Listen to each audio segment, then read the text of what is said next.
우리는 흔히 내가 먼저 뉘우치고 돌이켜야 하나님의 용서가 시작된다고 믿곤 합니다. 내가 이만큼 울며 매달렸으니 이제는 받아주시겠지 하는 마음. 어쩌면 그것조차 우리의 공로이자 또 다른 형태의 율법일지도 모릅니다. 하지만 오늘 우리가 마주할 복음의 풍경은 조금 다릅니다. 아들이 용서를 구하는 말을 꺼내기도 전에 아버지는 이미 그를 향해 달려가 목을 껴안습니다. 측은히 여기는 마음이 회개보다 먼저 움직였고 용서하고 싶어 견딜 수 없는 사랑이 아들의 발걸음보다 빨랐습니다. 포옹은 신체로 표현할 수 있는 가장 따뜻한 언어라고 하지요.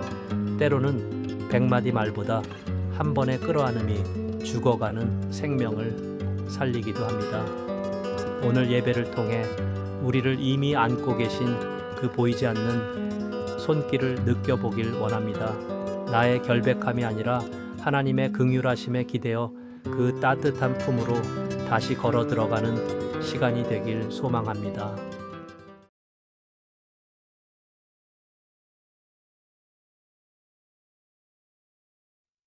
여호와여, 어느 때까지니까 나를 영원히 잊으시나이까? 주의 얼굴을 내게서 어느 때까지 숨기시겠나이까? 나의 영혼이 번민하고 종일토록 마음에 근심하기를 어느 때까지 하오며 내 원수가 나를 치며 자랑하기를 어느 때까지 하리이까? 여호와 내 하나님이여, 나를 생각하사 응답하시고 나의 눈을 밝히소서.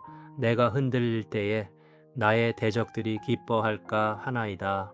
나는 오직 주의 사랑을 의지하였사오니 나의 마음은 주의 구원을 기뻐하리이다. 내가 여호와를 찬송하리니 이는 주께서 내게 은덕을 베푸심이로다.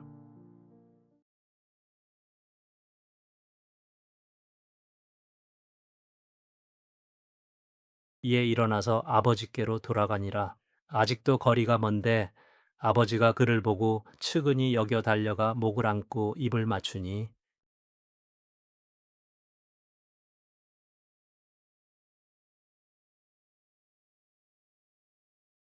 집으로 돌아가는 길 시리즈가 오늘 어느새 5번째가 되었습니다. 아버지에게 자기 몫의 재산을 받아 먼 나라에 갔던 둘째 아들이 있는 돈을 다 탕진하고 거지와 같은 신세가 되었습니다. 그는 인생의 가장 밑바닥에서 위대한 결단을 내립니다. 바로 아버지의 집으로 돌아가는 것입니다. 그러나 아들이 아닌 아버지 집에서 종으로라도 써주시기를 기대하면서 그는 집을 향해 걷고 또 걸었습니다. 아버지의 집에서 너무나 먼 길을 떠나왔으니 또 너무나 먼 길을 돌아가야 했습니다. 둘째 아들이 집으로 가는 그 긴 시간 동안 어떤 생각을 했을까요? 아마도 그에게 아버지를 향한 죄책감과 후회가 밀려왔을 것입니다. 솔직히 아버지가 자신을 다시 받아줄지 그것도 의문이었습니다. 아버지가 나를 종으로도 받아줄 수 없다고 하신다면 과연 어떻게 되는 것일까? 복잡한 생각과 무거운 마음으로 길을 걸었습니다. 마침내 눈에 익은 동네로 접어들었습니다. 익숙한 풍경이 눈에 들어왔습니다. 아직 집까지 거리가 좀 남아 있었는데 아버지가 돌아오는 둘째 아들을 발견했습니다. 아버지는 둘째 아들이 너무 불쌍했습니다. 그래서 그대로 둘째 아들을 향해 뛰어갔습니다. 그리고 그의 목을 껴안고 입을 맞추었습니다. 집까지 거리가 남아 있었는데도 그 멀리서 둘째 아들이 돌아오는 것을 알았다면 아버지는 틀림없이 집 문에 나와 매일 아들이 돌아오기를 기다렸을 것입니다.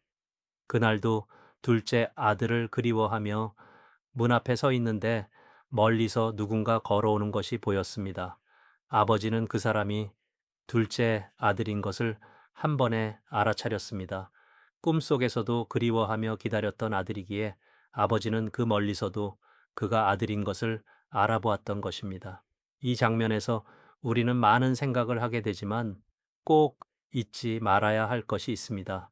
그것은 바로 아들의 회개보다 아버지의 측은히 여기는 마음이 먼저였다는 사실입니다. 아버지는 아들이 아버지에게 와서 무릎을 꿇고 눈물을 흘리며 회개할 때까지 기다릴 수도 있었습니다. 죄를 지은 아들은 당연히 죄를 회개해야 합니다. 아버지 앞에 무릎을 꿇고 가슴을 치며 후회해야 합니다.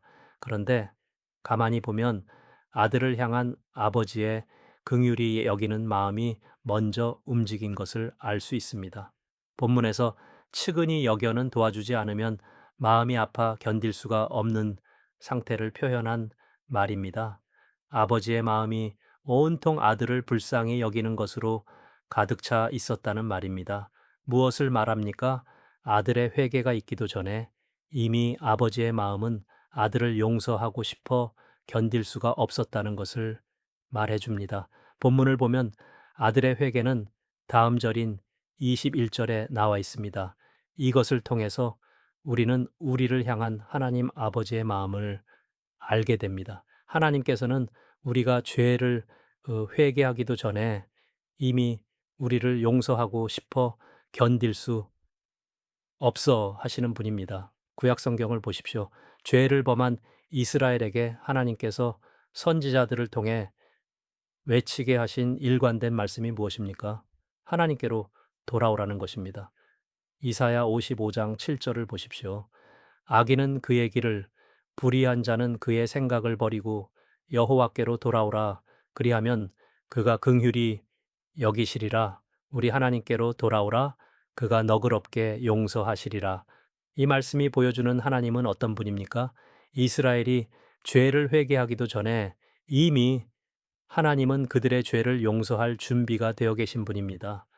아직 이스라엘이 죄를 회개하지 않았는데 하나님은 이미 그들을 용서하고 싶어서 견디지를 못하시는 것을 알 수 있습니다. 이 비유를 깊이 있게 묵상해 보면 우리가 죄를 회개하고 용서를 받는 것에 대해서 심각한 오해를 하고 있다는 것을 깨닫게 됩니다. 물론 죄를 회개하면 용서를 받습니다. 요한일서 1장 9절 보니까 만일 우리가 우리 죄를 자백하면 그는 미쁘시고 의로우사 우리 죄를 사하시며 우리를 모든 불의에서 깨끗하게 하실 것이요 라고 분명히 말씀하고 있습니다. 우리는 이 약속을 붙들고 기도하고 죄를 용서받았다는 확신을 갖습니다. 그런데 만약 내가 죄를 회개했기 때문에 용서를 받고 의인이 된다면 용서가 죄를 회개한 내 행위로 인한 것이니까 율법이라는 행위를 통해 의롭게 되는 것이나 회개라는 행위를 통해 의롭게 되는 것이 다를 게 없습니다. 어떤 경우엔 실컷 죄 짓고 살다가 죽기 직전에 죄를 회개하면 구원받는 것 아니냐는 분들도 있습니다. 그런 분들이 바로 회개와 용서에 대해 잘못 이해하고 있는 분들입니다. 회개가 먼저고 그 다음 용서가 따른다고 생각하는 사람들입니다. 그것은 정말 잘못된 생각입니다. 죄를 회개한 나의 행위가 있기 전에 이미 나를 용서하기 원하는 하나님의 긍휼한 마음이 먼저 있었다는 것을 잊으면 회개는 또 다른 율법이 될 수밖에 없습니다. 회개가 나를 깨끗하게 하는 것이 아닙니다. 나를 용서하시는 하나님이 나를 깨끗하게 하시는 것입니다. 하나님의 용서는 아직 우리가 죄인이었을 때부터 우리를 긍휼히 여기신 하나님이 우리에게 부어주시는 은총입니다. 구약의 요엘 선지자는 요엘서 2장 13절 전반부에서 너희는 옷을 찢지 말고 마음을 찢고 너희 하나님 여호와께로 돌아올지어다 라고 했습니다. 옷을 찢고 머리에 재를 뿌리며 기도하는 것이 당시 유대인들이 회개하는 행위였습니다. 그런데 하나님께서는 옷을 찢지 말고 마음을 찢기를 원하셨습니다. 내 회개의 행위가 나를 의롭게 하는 것이 아니고 하나님의 긍휼이 풍성하신 용서가 나를 의롭게 하는 것입니다. 같은 절 후반부에서 그것이 분명하게 드러납니다. 그는 은혜로우시며 자비로우시며 노하기를 더디하시며 이내가 크시사 뜻을 돌이켜 재앙을 내리지 아니하시나니. 이스라엘이 돌아오기를 기다리는 하나님은 이미 이스라엘을 긍휼히 여기시고 용서할 준비가 되어 계신 분이라는 것을 명확하게 보여줍니다. 그분이 바로 우리가 믿는 하나님 아버지입니다. 아들이 회개하기도 전에 이미 마음이 움직인 아버지는 먼저 아들에게로 달려갔습니다. 아직 아들이 아버지에게 어떤 말을 하지도 않은 상황이었지만 아버지는 아들의 말을 기다리는 대신 주저하지 않고 먼저 아들의 목을 안고 입을 맞추었습니다. 누군가를 껴안는다는 것은 그를 좋아한다는 뜻입니다. 내가 싫어하는 사람, 내가 미워하는 사람, 내가 용서하지 못하는 사람과는 결코 포옹할 수 없습니다. 그러니 아버지가 아들을 껴안았다는 것, 그 자체가 이미 아들에 대한 사랑과 용서를 너무나 선명하게 보여주고 있는 것 아니겠습니까? 아들은 아버지에게 안겨서 그 따뜻한 가슴이 전해주는 사랑과 용서의 메시지를 들었을 것입니다. 렘브란트가 그린 탕자의 귀향이라는 그림을 보시길 바랍니다. 그림에서 보면 나이가 많이 들어 눈이 잘 보이지 않는 것 같은 노인이 더러운 신발이 벗겨져 상처투성이의 발이 그대로 드러난 남루한 차림의 젊은이를 두 손으로 꼭 끌어안고 있습니다. 바로 아버지와 둘째 아들의 포옹입니다.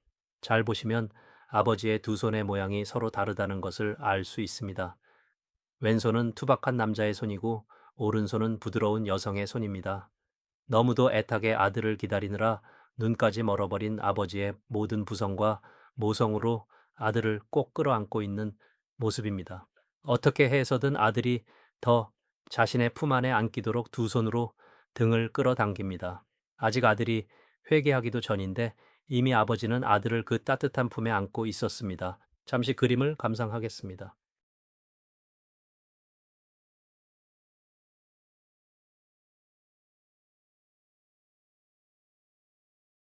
누군가 포옹은 신체로 표현할 수 있는 가장 따뜻한 언어라고 했습니다.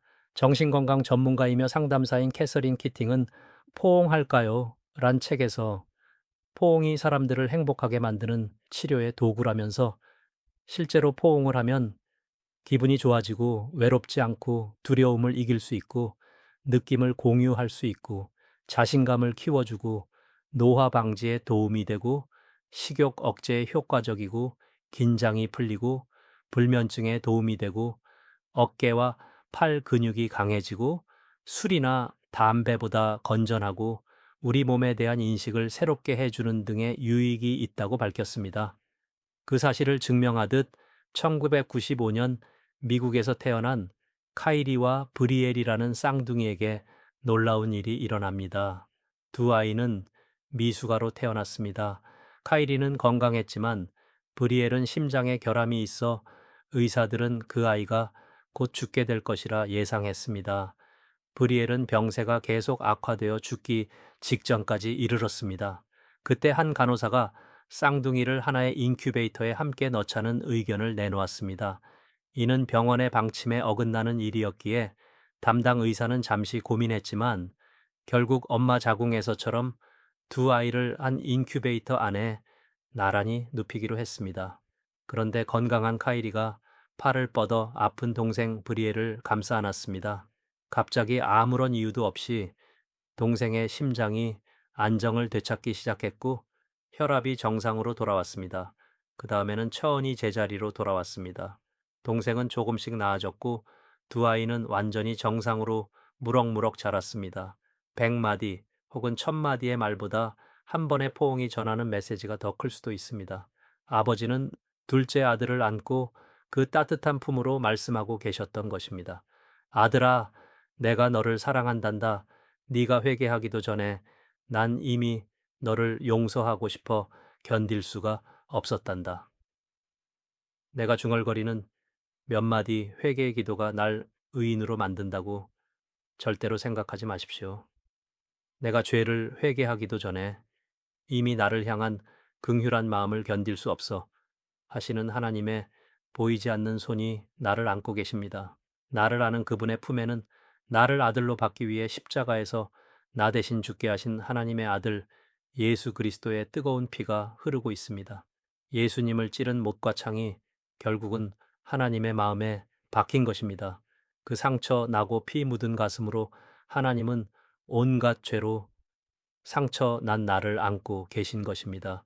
그것이 진정한 은총입니다. 이것을 사도 바울은 에베소서 2장 8절과 9절에서 이렇게 설명했습니다. 너희는 그 은혜에 의하여 믿음으로 말미암아 구원을 받았으니 이것은 너희에게서 난 것이 아니요 하나님의 선물이라 행위에서 난 것이 아니니 이는 누구든지 자랑하지 못하게 함이라. 용서가 내 회개라는 행위 때문에 주어진 것이 아닙니다.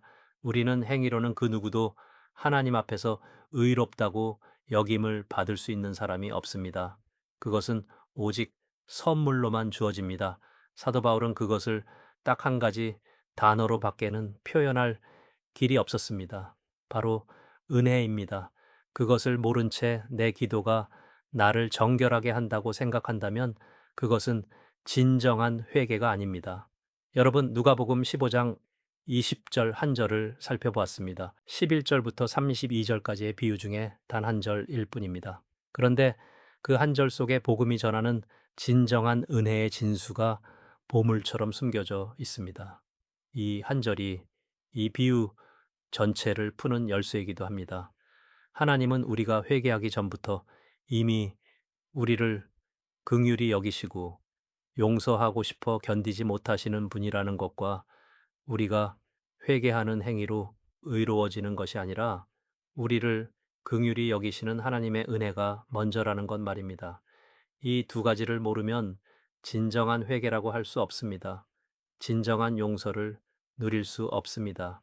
이번 한 주간 이 한 절의 말씀을 계속 묵상하면서 둘째 아들과 똑같이 나를 안고 계신 하나님을 만나실 수 있기를 바랍니다.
사랑과 자비의 하나님, 오늘 우리는 집으로 돌아가는 먼 길 위에서 우리보다 먼저 달려와 목을 껴안으시는 아버지의 심장을 만납니다. 우리는 늘 우리가 먼저 완벽하게 뉘우쳐야만 당신의 용서가 시작될 것이라 믿었습니다. 내가 흘린 눈물의 양과 내가 바친 회개의 행위가 당신의 마음을 움직이는 열쇠라고 착각하며 은혜조차 나의 공로로 바꾸려 했던 우리의 교만을 고백합니다. 그러나 하나님, 당신은 우리가 죄를 고백하기도 전에 이미 우리를 불쌍히 여기셨고 용서하고 싶어 견디지 못하는 마음으로 문 앞에 서 계셨습니다. 우리가 아직 죄인이었을 때부터 우리를 긍휼히 여기시며 십자가의 그 뜨거운 피가 흐르는 손으로 우리의 상처난 등을 말없이 쓸어내려 주셨습니다. 주님, 간구하오니 이제는 옷을 찢는 형식의 회개에 머물지 않게 하소서. 나를 정결하게 하는 것은 나의 기도가 아니라 나를 껴안으시는 당신의 은혜임을 믿음으로 고백하게 하소서. 이번 한 주간 세상의 거친 비바람 속에서도 나를 안고 계신 그 보이지 않는 손길을 느끼며 걷길 원합니다. 아들아, 딸아, 내가 너를 사랑한다 라고 속삭이시는 그 따뜻한 포옹의 언어가 우리의 상처를 치유하고 다시 일어설 용기가 되게 하소서. 우리의 모든 허물을 덮으시는 예수 그리스도의 이름으로 기도드립니다. 아멘.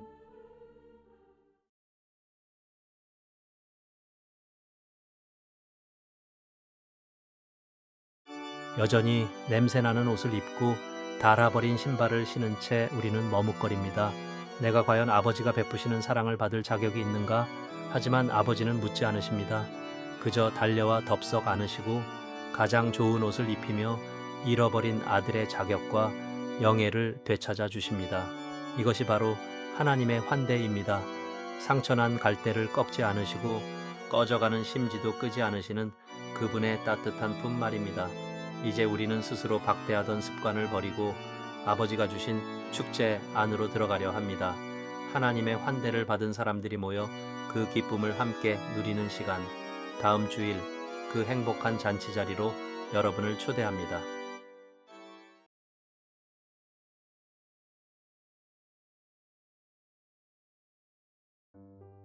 주 예수 그리스도의 은혜와 하나님의 사랑과 성령의 교통하심이 너희 무리와 함께 있을지어다.